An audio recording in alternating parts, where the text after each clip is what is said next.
All right, ladies and gentlemen, it is time to discuss tactical third-person shooters on the channel. We have a new third-person shooter entering the mix. We don't know a lot of information about it, but we're going to get into it here, guys. My name is Bigfry. If you enjoy the content, make sure you leave a like on it and consider subscribing. So, today, 06 Behind Enemy Lines is a game that got DM'd to me on Twitter today. We don't know much about it. We don't really know who the studio is, but we do know that they are based in Germany. Third-person military tactical shooter, according to their website. They have an alpha sign-up as well. This is interesting to me, obviously, because I'm a huge SOCOM fan, and this channel kind of started talking about SOCOM and the failed, terrible project H-Hour, which I actually believe is connected to this in some way, but we're going to get into that in a little bit. So the features from the website: Tactical Shooter 06 is a third-person tactical shooter that combines the tactical elements from a third-person perspective with the action-packed shooting mechanics of an FPS game. So I think it's going to be kind of like Ghost Recon in the sense of you can run around in third person, and then when you ADS, it goes to first. I don't know. That's what it sounds like to me. We're going to get into some of the screenshots they have here as well. Immersive campaign. The players will experience a dark and gritty story that revolves around a Spec Ops unit, which is based on the Navy SEAL Team 6. So we have a single-player campaign. I would love to see if that was co-op as well. I'm hoping they announce that at some point. And they also tout competitive multiplayer.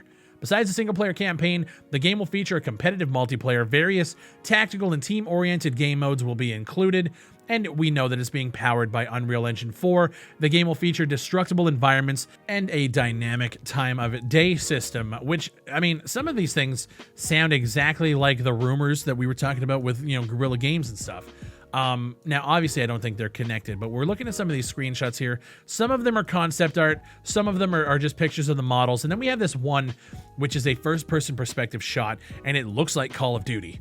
It literally looks like they pulled this out of like a pre-alpha build of Modern Warfare and threw it here. Even the level that they're fighting in. Now, again, I don't know if this is concept art. It doesn't look like a drawing, and it also doesn't look like an in-game shot, or if it's like an engine render. I have no idea. Some of these you can tell that they're just concept art drawings and stuff like that. Like you can just see the way the forest looks and stuff on this one.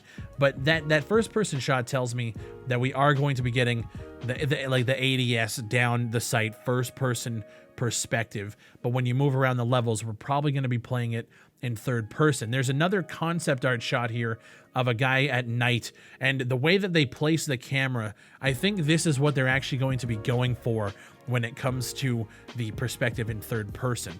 It looks interesting to me, and everything they're saying reminds me of a SOCOM game. Competitive multiplayer, a campaign, a gritty campaign based around Navy SEALs. Like, this is SOCOM, and whoever is making this game is a SOCOM fan, from what I can tell. Now, what I like to do is I like to go over to their social medias, and I like to see who they're following. Who they're following first, second, third tells me usually who is involved with the projects. And the very first follow they have is a guy named Tom Bentkowski. He's apparently a lighting artist at Anshar Studios. I'm not sure who Anshar is. I've never heard of them, but apparently they've made games, a game called Game Deck. It's like a cyberpunk game like that. I've never heard of it myself.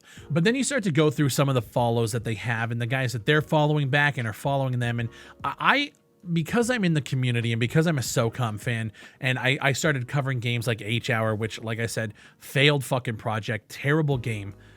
But I understand who is actually working on H-Hour now. If you guys don't know the backstory, basically all the developers bailed, left the game to the community, and there's been a bunch of community people who have been working on kind of furthering the game themselves. And they kind of like took it up, put it on their backs, and they're trying to grind it out.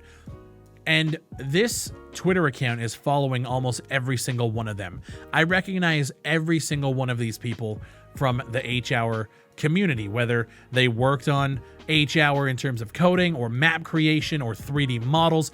All of them are here. So I'm just going to throw a theory out there. I don't know if this is real, but just based on what I'm seeing, there's a connection here. I think that all of the people who are putting H-Hour on their back and trying to take it forward said, fuck it, let's do it ourselves. Because in my opinion, there's no way that this account followed almost every single one of them. We have literally from the PR to the 3D model to everybody who was involved with taking H-Hour from the hands of the shitty development team and trying to, push it forward themselves. They're all there and they're all connected. So there's something going on. I just don't know exactly what it is, but I do know that whoever's making this game is from the SOCOM community in some capacity. I'm very curious to see who it is, and I'm still kind of on the fence as to whether this really just deters my excitement for this game. When I first saw it, I was like, damn, third-person shooter, let's go. But then as you start to look into it and see who's involved and who's following it and who's touching it, I start to lose excitement a little bit. Not that I'm sitting here writing it off. I actually think the people who were involved with making H-Hour what it is now, if they were to start from scratch and not have to deal with the broken fucking game that they started to work with, then maybe they have a chance. They've obviously worked with Unreal Engine 4 because that's what H-Hour was built in when they took over. I could see them trying to be like, scrap it all, let's start from scratch and build this up. And that makes me excited because they might have a chance to do something right. And on top of that, they don't have to worry about the stigma that comes from saying, hey, we are part of the H-Hour team, because everybody in the SOCOM community knows, except for this small amount of people, that H-Hour was fucking trash. And it still is to this day. Anybody who says that SOCOM, or it's the next best thing to SOCOM, is fucking crazy. H-Hour versus SOCOM, it's literally night and day. So if these guys are willing to say fuck H-Hour and start from scratch and build it up themselves, I'm interested. I'm very curious to see what they can do, not having to deal with the broken, lazy spaghetti put together code that H-Hour had. This is interesting to me. And for those in the SOCOM community that have been following me for Task Force news, Task Force is another game being made on Unreal Engine from another team, Tracer Interactive, and they have just announced a little while ago that they literally moved across the country, started up a studio, and got everybody in one place to create Task Force, and I'm curious to see what's going to happen with that too. We're starting to see more of these third-person tactical shooters enter the mix, and I gotta say, it actually makes me pretty excited for it. So 06 game, if you guys want to check it out, sign up for the alpha. I imagine that if it's people involved with the H-Hour shit, that I'm probably not gonna get alpha access, which is fine. I mean, we'll see what happens. But it's just one of those things, you burn bridges when you say certain things, and I harped on H-Hour for years because I thought it was fucking garbage, and I think it still is.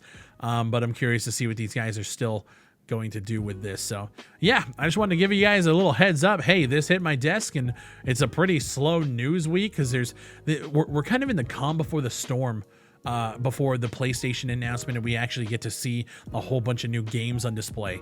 So it's really calm. There's not a lot to talk about. I put a post on the community tab saying, if there's videos to put out, I will, but I don't want to sit here and force a video and be like, hey, I care about this, when in actual fact, I really do care about third-person shooters like this. This is really interesting to me. So let me know what you guys think down below. There's going to be another video coming out because there's another project that hit my desk a little while ago that I want to talk about, and they actually mentioned me by name in their first dev blog. So that video is probably going to come out on either Tuesday or Wednesday. If you guys see that one as well, make sure you give a like on it. Guys, I appreciate you watching. Again, slow news week. I figured I'd cover this because it's interesting to me. I hope you guys fuck with it as well. My name is Bigfry. Thank you guys for watching, man. If you guys enjoy the content, again, hit that subscribe button, hit a like, leave a comment down below, and let me know what you guys think. And I'll see you on the next one.